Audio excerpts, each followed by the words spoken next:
Hello friends, welcome to editorial analysis by Simplified Civil Services. आज 8 जुलाई को total 3 article discuss करेंगे। 2 article the Hindu से लिए गए हैं, एक आर्टिकल इंडियन एक्सप्रेस से लिया गया है। फर्स्ट आर्टिकल जो डिस्कस करेंगे वो है on expunctions power in parliament.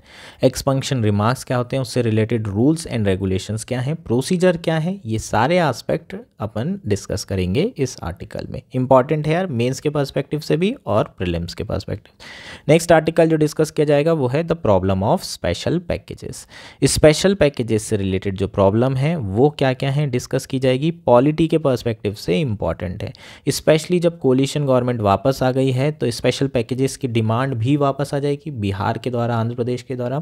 तो इन स्पेशल पैकेज में क्या क्या इश्यूज़ हैं, किस तरीके से फेडरल स्ट्रक्चर को अंडरमाइन करता है, ये एस्पेक्ट कवर करेंगे। इंपॉर्टेंट है आपके मेंस के पर्सपेक्टिव से।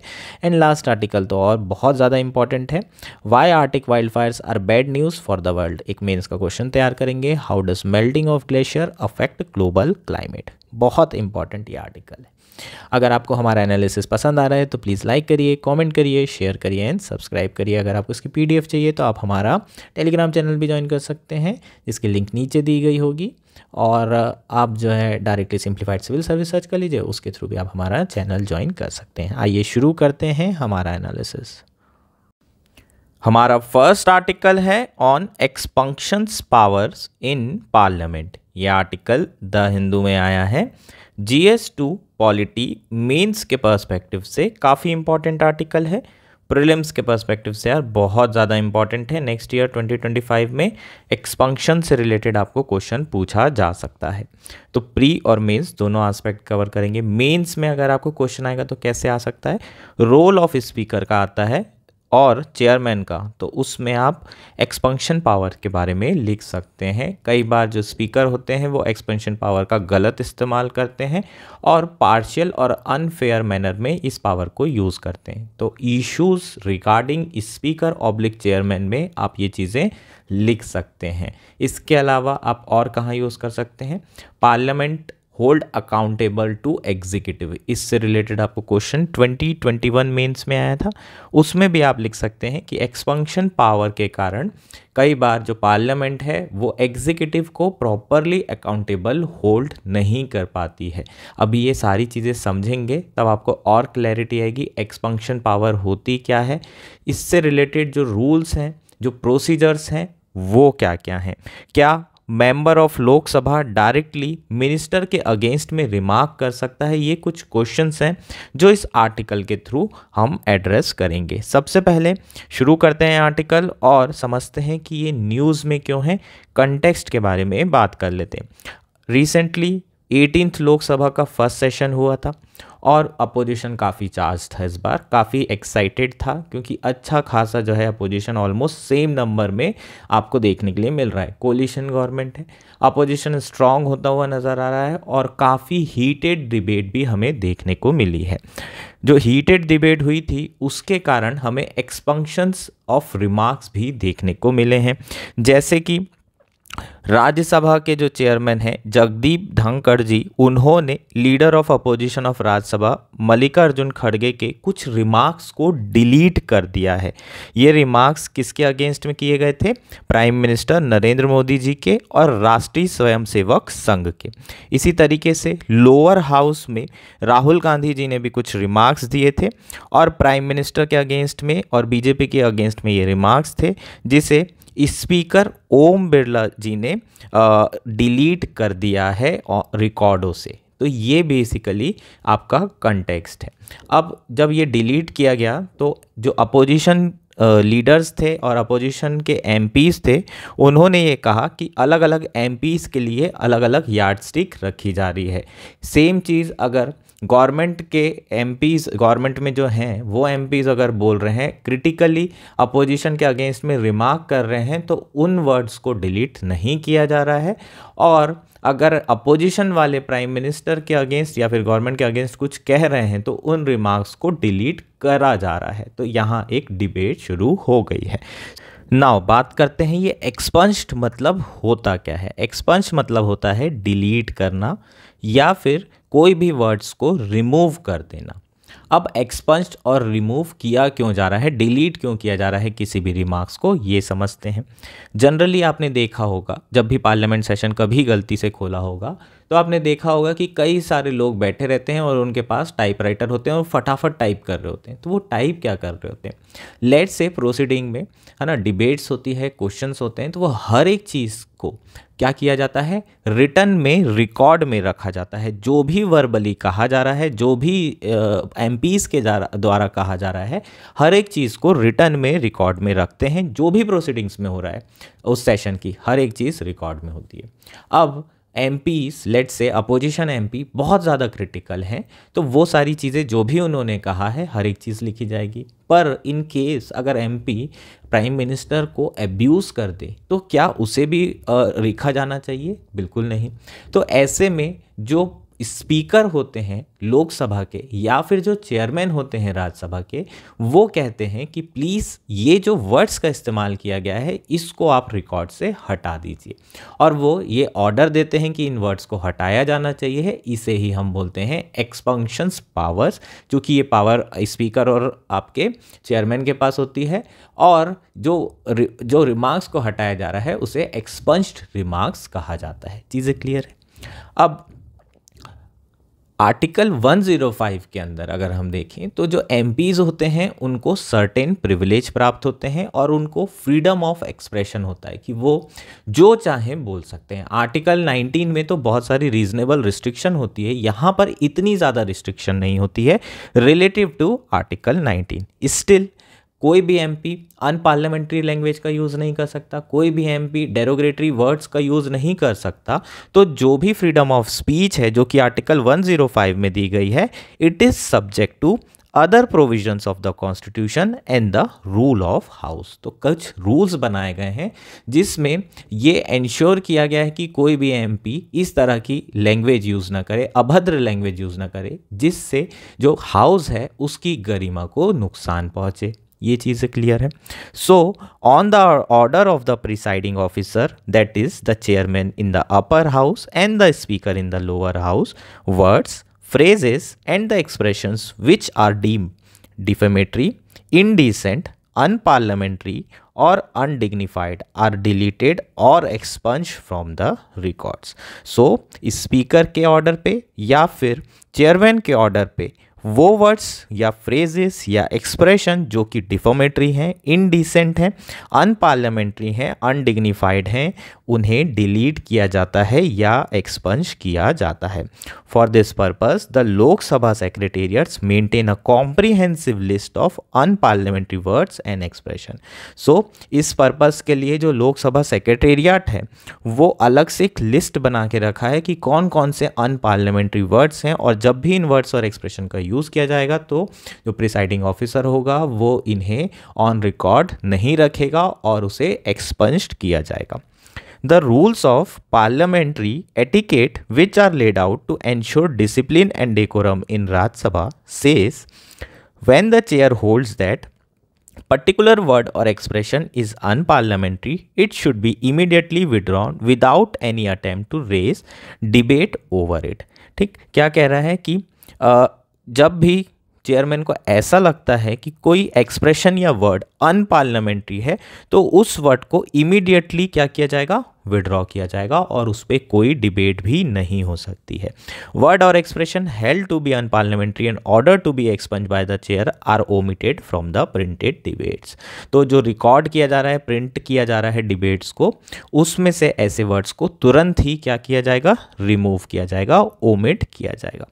Speaker eight there discretion have order the expansion of words deemed prejudicial to national interest or detrimental to maintaining friendly relation with foreign state, derogatory to dignitaries, likely to offend national sentiments or affect religious susceptibilities of a section of community, likely to discredit army, not in good taste or otherwise objectionable, or likely to bring the house in ridicule or lower the dignity of chair, house and the member। ये जो words हैं जो कि हमने already एक list में रखा है, उन वर्ड्स का यूज़ करते हैं तो स्पीकर तुरंत ऑर्डर कर देगा, लेकिन स्पीकर अपने डिस्क्रिशन के हिसाब से भी अनपार्लियामेंट्री वर्ड्स को हटा सकता है। अगर आपके जो वर्ड्स हैं वो किस तरीके के हों, नेशनल इंटरेस्ट को हार्म करने वाले हों, या फिर जो कि किसी भी फॉरेन स्टेट के अगेंस्ट हो और इंडिया और फॉरेन स्टेट के रिलेशन के अगेंस्ट में हो और रिलेशन को खतरा हो जाए, या फिर किसी भी डिग्निटरीज को के अगेंस्ट में कोई डेरोगेटरी स्टेटमेंट कहा जाए, या फिर कोई रिलीजियस सेक्शन के अगेंस्ट में कोई वर्ड्स कहे जाएं, या आर्मी को आप डिस्क्रेडिट कर रहे हैं, या फिर आप जो हाउस है उसकी डिग्निटी को गिरा रहे हैं, किसी एमपी की डिग्निटी को गिरा रहे हैं, या फिर चेयरपर्सन की डिग्निटी को गिरा रहे हैं। तो इन सारे रीजंस के कारण भी स्पीकर या फिर आपके चेयरमैन क्या कर सकते हैं, रिमार्क्स को एक्सपंज्ड कर सकते हैं। चीज़ें क्लियर है?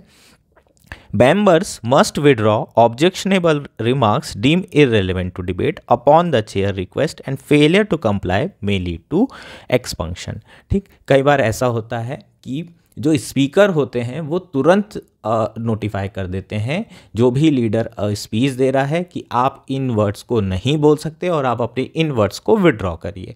अगर एमपी उसके बावजूद भी अपने बात पे अडिग रहता है कि नहीं नहीं हम ये वर्ड्स तो बोलेंगे ही, तो उसके बाद में प्रिसाइडिंग ऑफिसर क्या कर सकता है, उन रिमार्क्स को एक्सपंज कर सकता है। नाउ अब बात कर लेते हैं प्रोसीजर कि क्या प्रोसीजर फॉलो की जाती है। अभी तक हमने रूल्स के बारे में बात कर ली, अब पर्टिकुलर प्रोसीजर जो फॉलो की जा रही है उसके बारे में चर्चा कर ली जाए, है ना। और रूल्स का नंबर भी यहाँ पर क्लियर कर दिया है जिसमें प्रॉपर प्रोसीजर दी हुई है कि इस तरीके से इस केस में आपको एक्सपंक्शन ऑफ रिमार्क्स करने हैं। चीज़ें क्लियर है? इन केस अगर एक एमपी दूसरे एमपी के अगेंस्ट में कोई एलिगेशंस लगा रहा है या फिर किसी बाहर वाले के अगेंस्ट में एलिगेशन लगा रहा है तो रूल 353 में उससे रिलेटेड प्रोसीजर दी हुई है। The rule does not prohibit the making of allegation. एक इंपॉर्टेंट पॉइंट ये है कि कोई भी एमपी दूसरे एमपी के अगेंस्ट में किसी भी तरह के एलिगेशंस लगा सकता है। लेट्स से लास्ट ईयर अगर याद होगा तो बीजेपी के एक एमपी ने महुआ मोहत्रा के ऊपर आरोप लगाए थे कि उन्होंने क्वेश्चंस पूछने के लिए कैश लिया है, और कैश फॉर क्वेश्चन जो स्कैंडल है उसके आरोप किनके ऊपर लगे थे, महुआ मोहत्रा के ऊपर।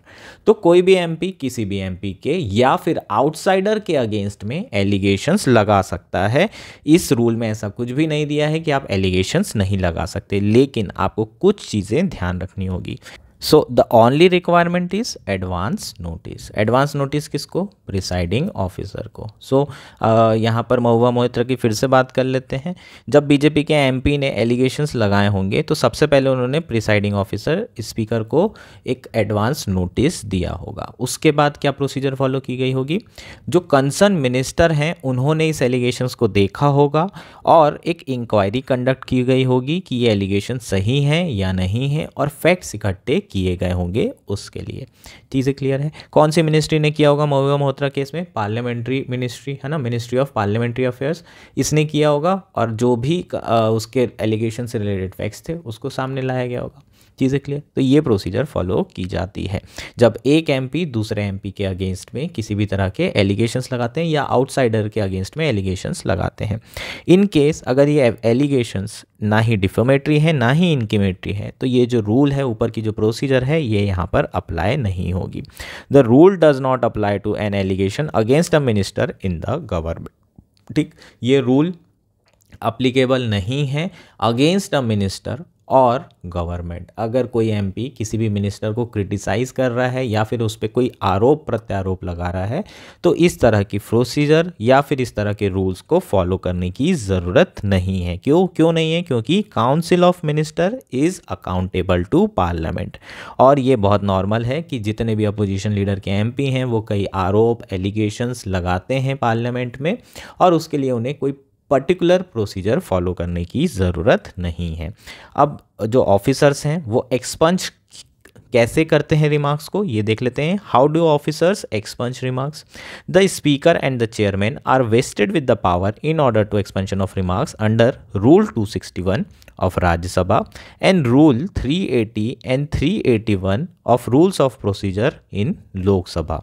So Rule 261 states, if the chairman is of the opinion that a word or words have been used in the debate which is or are defamatory, indecent or unparliamentary or undignified, he may be in his discretion order that such word or words would be expunged from the proceeding of the council. ठीक, तो ये rule 261 में clear कर दिया हुआ है कि अगर चेयरमैन को ऐसा लगता है, उनके ओपिनियन में या फिर उनका ये पूरा का पूरा डिस्क्रिशन है, वो अपने विवेक के हिसाब से ये डिसाइड कर सकते हैं कि कोई भी वर्ड्स जो भी कहे गए हैं डिबेट्स में वो वर्ड अनपार्लियामेंट्री हैं, अनडिग्निफाइड हैं, इंडिसेंट हैं, डिफेमेटरी हैं, तो वो ऐसे वर्ड्स को प्रोसीडिंग से एक्सपंज कर सकते हैं। सिमिलर जो है आपके प्रोविजंस कौन से रूल में दिए गए हैं, रूल 380 एंड 381, और जो पावर है वो किसके पास है, presiding officer of Lok Sabha, that is speaker. अब प्रॉब्लम क्या है, प्रॉब्लम ये है कि कई बार जो स्पीकर हैं वो अनफेयर मैनर में बिहेव करते हैं।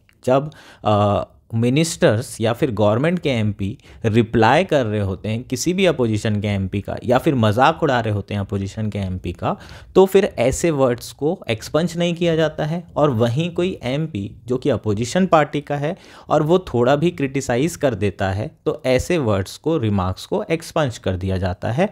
कहाँ से, रिकॉर्ड से। तो इसमें जो है बेसिकली एक डिबेट से शुरू हो गई है कि जो स्पीकर है वो पार्शियल मैनर में एक्ट कर रहे हैं। तो स्पीकर से रिलेटेड अगर चीज़ें आती है तो आप उन इश्यूज़ में, स्पीकर के रिलेटेड इश्यूज़ में एक्सपंक्शंस पावर के बारे में भी बात करेंगे। किस तरीके से एक्सपेंशन पावर का स्पीकर गलत इस्तेमाल कर रहे हैं और क्यों स्पीकर की ऑटोनॉमी होना चाहिए। चीज़ें क्लियर है।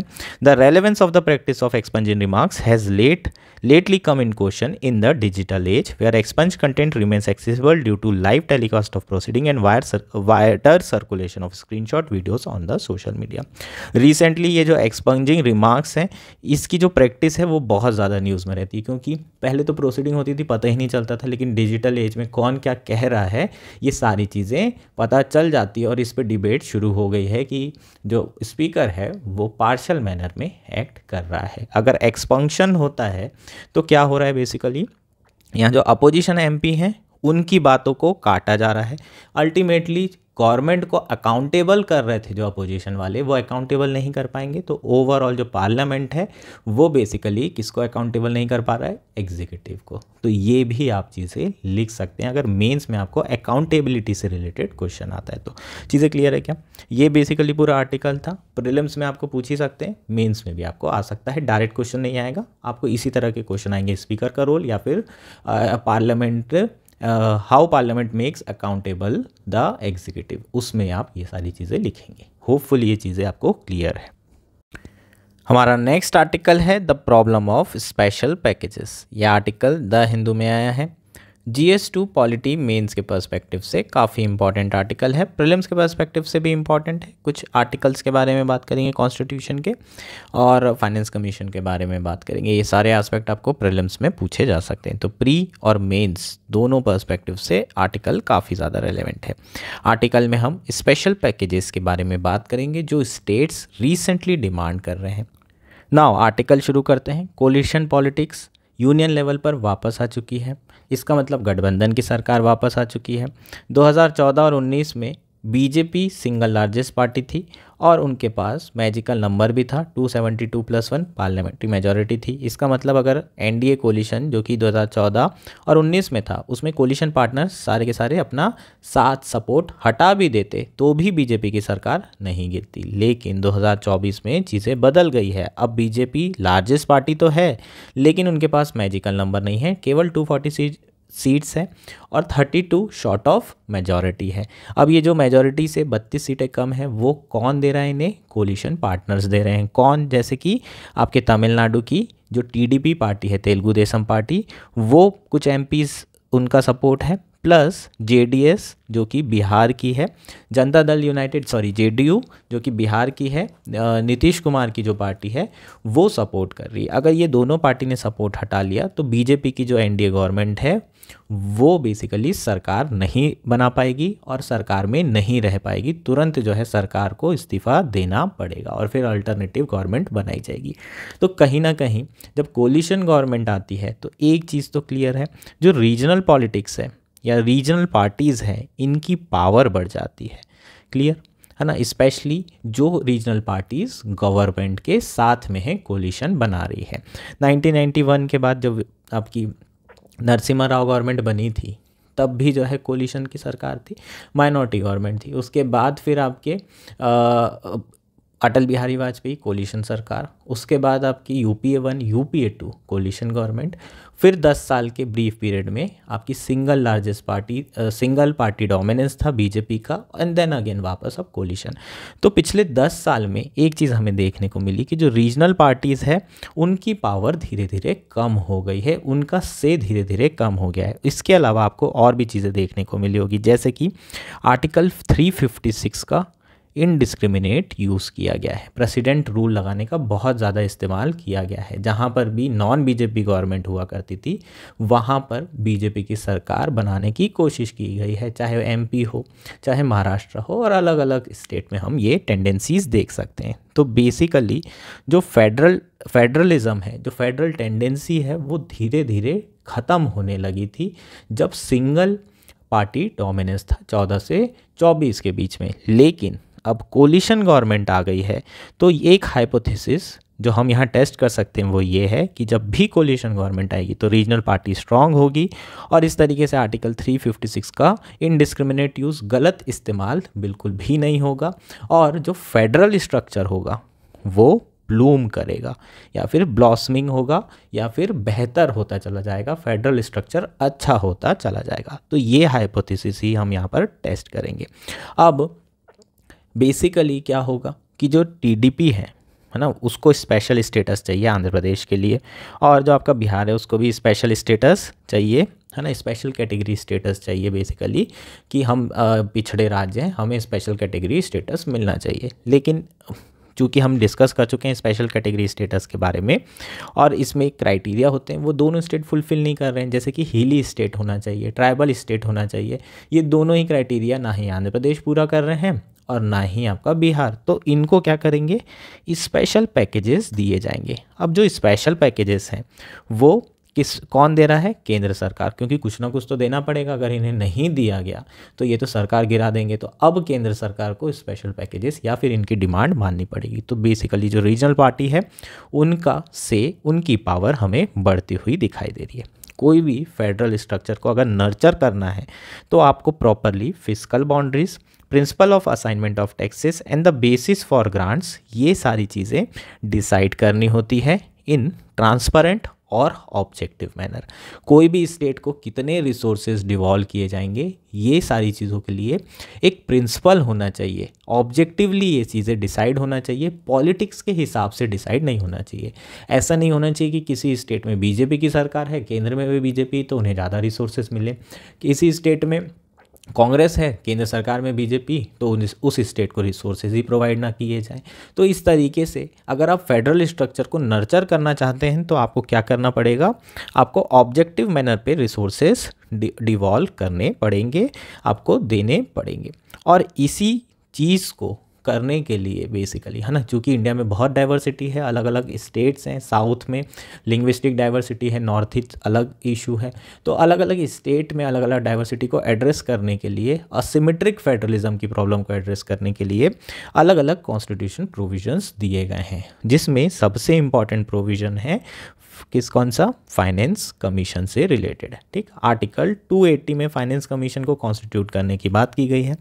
फाइनेंस कमीशन प्रॉपरली ऑब्जेक्टिव वे में क्या करता है, ये सारे प्रिंसिपल्स डिसाइड करता है और उन्हीं प्रिंसिपल्स के आधार पर केंद्र सरकार सारे स्टेट को रिसोर्सेज प्रोवाइड करता है।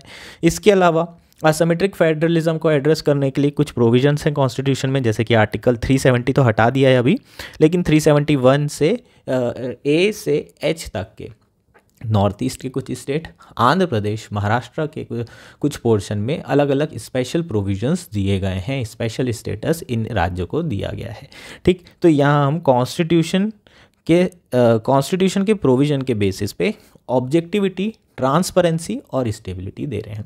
यहाँ पर कोई भी चीज़ पॉलिटिक्स ड्रिवन नहीं है, लेकिन ऑन द कॉन्ट्ररी जो स्पेशल पैकेजेस होते हैं वो प्योरली डिस्क्रिशन होते हैं, नीड बेस्ड होते हैं, पर उसके रीज़न ज़रूरी नहीं है कि वो ऑब्जेक्टिव हो, वो पॉलिटिक्स से भी ड्रिवन हो सकते हैं।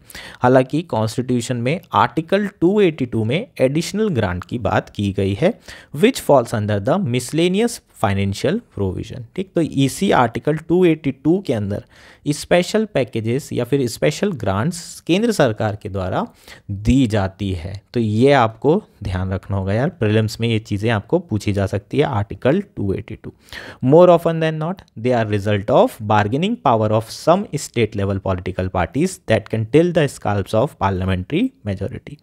सो बेसिकली ये जो आपके स्पेशल पैकेजेस होते हैं ये किस पे डिपेंड करते हैं? पॉलिटिक्स पे। अगर वो रीजनल पार्टी या स्टेट पार्टी केंद्र सरकार में कोलिशन सरकार में है और उसके पास इतनी पावर है कि वो कोलिशन गवर्नमेंट गिरा सकती है, तो हो सकता है कि वो पार्टी स्पेशल पैकेज डिमांड करे और उनको वो स्पेशल पैकेज मिल भी जाए। The outcome of election can determine the physical distribution of natural resources to a state और state goes against the grain of physical federalism. So basically जो election का आउटकम है वो डिसाइड कर रहा है कि नेचुरल रिसोर्सेज और जो फिजिकल रिसोर्सेज हैं कौन से स्टेट को मिलना है और कौन से स्टेट को नहीं मिलना है। तो बेसिकली हम यहाँ पर स्पेशल पैकेजेस के जो इश्यूज हैं उसके बारे में बात करते हैं। So it is against physical federalism. कहीं ना कहीं ये जो स्पेशल पैकेज है ये फिजिकल फेडरलिज्म के जो कंसेप्ट, जो डॉक्ट्रिन है उसके अगेंस्ट है।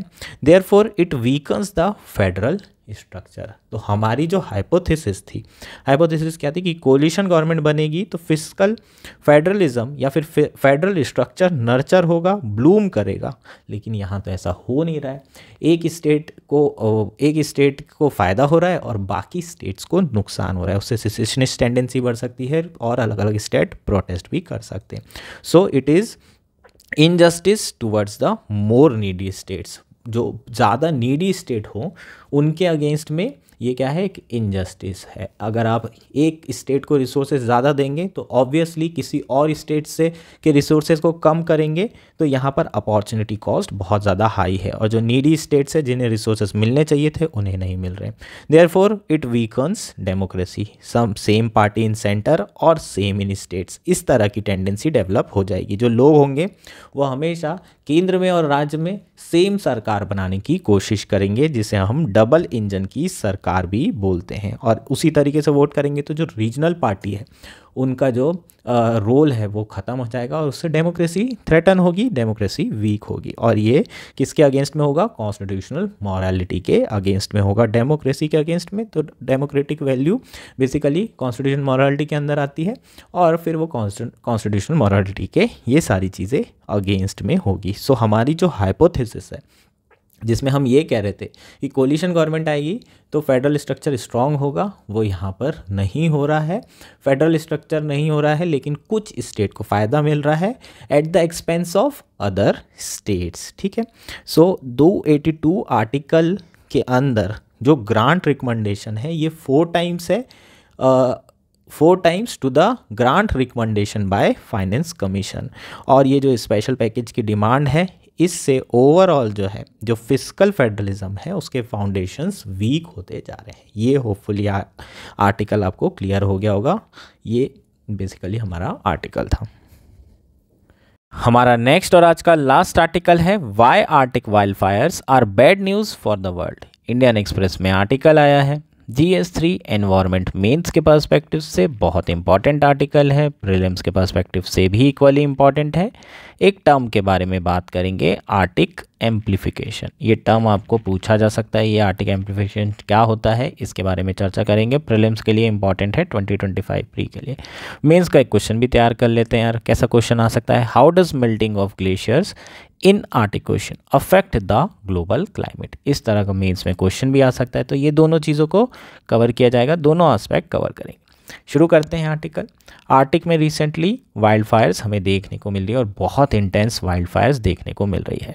पिछले 5 सालों में ये तीसरा ऐसा मौका है जब इस तरह की high intensity wild fire erupt हुई है आर्टिक रीजन में। मेजॉरिटी ऑफ फायर्स कहाँ पर है? रशिया कंट्री में मेजॉरिटी ऑफ फॉरेस्ट देखने को मिली है, रशिया के जो आर्टिक रीजन है। जनरली जो वाइल्ड फायर होता है वो नेचुरल पार्ट होता है फॉरेस्ट इकोसिस्टम का, जैसे कि आर्टिक की बोरियल फॉरेस्ट है, स्नो फॉरेस्ट है और टुंड्रा जो कि टायरलेस रीजन है। इन इकोसिस्टम में जो वाइल्ड फायर्स हैं वो पहले भी लगा करती थी। ऐसा नहीं है कि ये वाइल्ड फायर्स जो है अभी अभी लगना शुरू हुई है, पहले भी किसी भी फॉरेस्ट इकोसिस्टम में वाइल्ड फायर एक नेचुरल पार्ट होता है। लेकिन अभी अभी इश्यूज़ क्या हो गए हैं कि फ्रीक्वेंसी और स्केल बहुत ज़्यादा इंक्रीज़ हो गया है, इंटेंसिटी बहुत ज़्यादा इंक्रीज़ हो गई है और उसका बहुत बड़ा रीज़न क्या है? Global warming and climate change. ठीक, ग्लोबल वार्मिंग के कारण जो आपका टेम्परेचर है वो बहुत ज़्यादा राइज हो रहा है, ड्राइनेस बहुत ज़्यादा हाई हो गई है और इसके कारण जो है आपका जो वाइल्ड फायर की फ्रीक्वेंसी और इंटेंसिटी है वो बहुत ज़्यादा इंक्रीज़ हो गई है। अब बात करते हैं कि जो आर्टिक है वो इतना ज़्यादा वनरेबल क्यों है, क्योंकि ये तो ठंडा एरिया है, उसके बावजूद भी आर्टिक में इस तरीके की वाइल्ड फायर कैसे लग रही है, उसके पीछे के रीज़न और फैक्टर क्या है। टोटल 3 फैक्टर के बारे में यहाँ बात करेंगे। सबसे पहला फैक्टर है राइजिंग टेम्परेचर, दूसरा है मोर फ्रीक्वेंट लाइटनिंग जो आपकी बिजली चमकना, एंड तीसरा है हीट वेव्स। ठीक, ये 3 फैक्टर्स के कारण जो आर्टिक एरियाज़ हैं वहाँ पर, आर्टिक रीजन है वहाँ पर वाइल्ड फायर्स बहुत ज़्यादा बढ़ गई है। The Arctic has been warming रफली 4 times as fast as world, while the global average temperature has increased by at least 1.1 degrees Celsius above the pre-industrial level. During the same period, the Arctic average temperature increase is around 3 to 3.5 degrees Celsius. इसका मतलब क्या है? Global average temperature कितना rise हुआ है 1980 से अभी तक के? 1.1 डिग्री सेल्सियस। और वहीं आर्टिक की बात करें तो आर्टिक रीजन में जो टेम्परेचर इंक्रीज हुआ है वो 3 डिग्री के अराउंड हो चुका है। सो आर्टिक आपका तेज़ी से वार्म हो रहा है relative to global average. Arctic में टेम्परेचर ज़्यादा राइज हो रहा है। The Arctic is warming twice to 3 times as fast as the rest of the planet due to sea ice loss. This phenomena is known as Arctic amplification। जो हमने Arctic amplification की बात की थी, होपफुली ये चीज़ें आपको समझ में आ गई होगी। यहाँ पर टर्म दिया नहीं है ये लेकिन मैं आपको फिर भी बता दे रहा हूँ कि जो आर्टिक का टेम्परेचर तेज़ी से वार्म हो रहा है उसे ही हम आर्टिक एम्प्लीफिकेशन बोलते हैं। अब जब वार्मिंग बहुत ज़्यादा होगी तो होगा क्या? थंडर स्टॉर्म बहुत होंगे, कन्वेक्शंस बहुत ज़्यादा होगा, कन्वेक्शन होगा तो तुरंत क्लाउड बनेंगे, क्लाउड बनेंगे तो थंडर स्टॉर्म और लाइटनिंग बहुत ज़्यादा इंक्रीज़ हो जाएगी। लाइटनिंग की फ्रीक्वेंसी अगर बढ़ जाती है तो उससे जो लाइकलीहुड ऑफ वाइल्ड फायर से वो भी इंक्रीज़ हो जाएंगे। ये चीज़ें क्लियर है क्या? सो वार्मिंग हो रही है, वार्मिंग होने से जो सरफेस है वो गर्म होगा, जो गर्म हवाएं हैं वो ऊपर जाएगी, ऊपर जाएगी तो क्लाउड बनाएगी, क्लाउड बनाएगी तो थंडर स्टॉर्म होंगे, थंडर स्टॉर्म होंगे तो लाइटनिंग होगी, लाइटनिंग होगी तो लाइटनिंग से वाइल्ड फायर बढ़ने के चांसेस बहुत ज़्यादा बढ़ जाते हैं, लाइकलीहुड वाइल्ड फायर्स इंक्रीज़ हो जाएगा। तो होपफुली ये पहला जो आपको फैक्टर है वो क्लियर हो गया होगा। दूसरा फैक्टर बहुत इंपॉर्टेंट है। Soaring temperature have also slowed down the polar jet stream responsible for circulating air between the mid and the northern latitudes due to less temperature difference between the Arctic and the lower latitudes। ठीक, आप जानते हैं mid latitude 66 degree के around, उसके बाद आपका 90 degree के around क्या है? Polar areas. पोलर एरिया से जेट स्ट्रीम चलती है। हवाएं कब चलती है, कहाँ से चलती हैं? High pressure to lower pressure. तो मिड लैटिट्यूड्स में ठंडी हवाएं हैं, लेकिन आपका जो पोलर एरिया है वो वहाँ पर टेम्परेचर और कम है तो यहाँ पर हाई प्रेशर बनेगा। मिड लैटिट्यूड्स में रिलेटिवली लो प्रेशर बनेगा और आपकी जेट स्ट्रीम ब्लो होना शुरू होगी।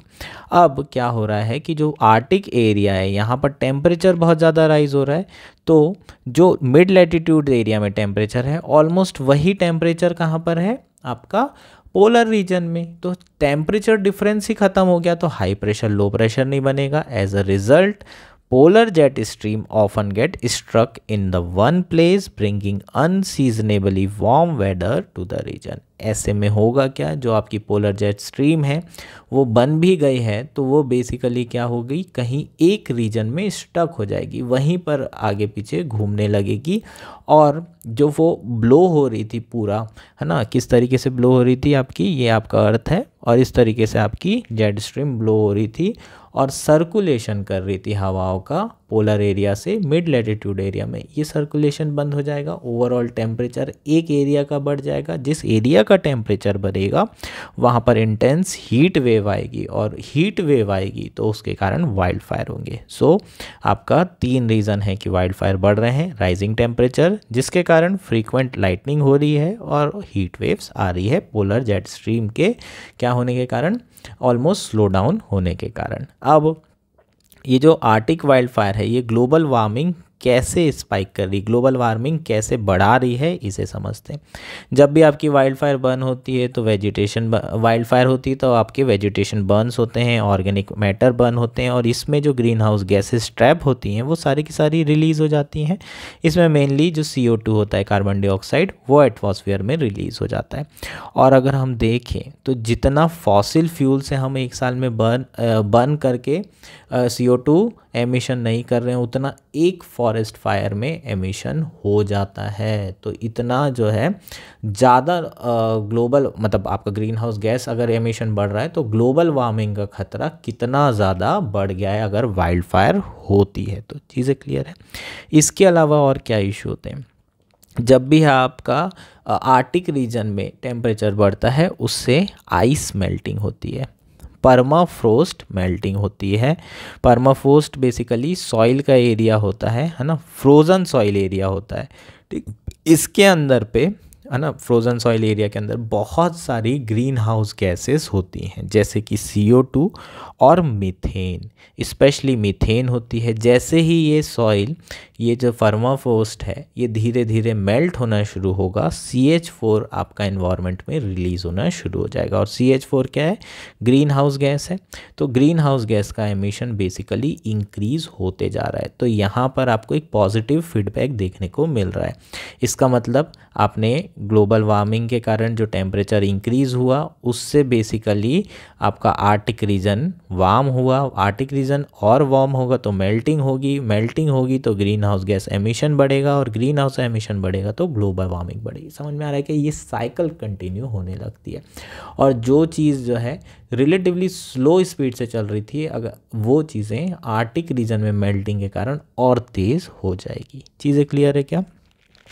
तो ये बेसिकली हमारा पूरा आर्टिकल हो जाएगा, है ना। तो आप यहाँ लिख सकते हैं कि जो मेल्टिंग ऑफ ग्लेशियर है वो ग्लोबल क्लाइमेट को कैसे अफेक्ट कर रहा है, ग्लोबल वार्मिंग कर रहा है and climate change and all. ठीक है, ये हमारा पूरा आर्टिकल था। होपफुली आर्टिकल क्लियर है। That's it for today. Thank you and enjoy your day.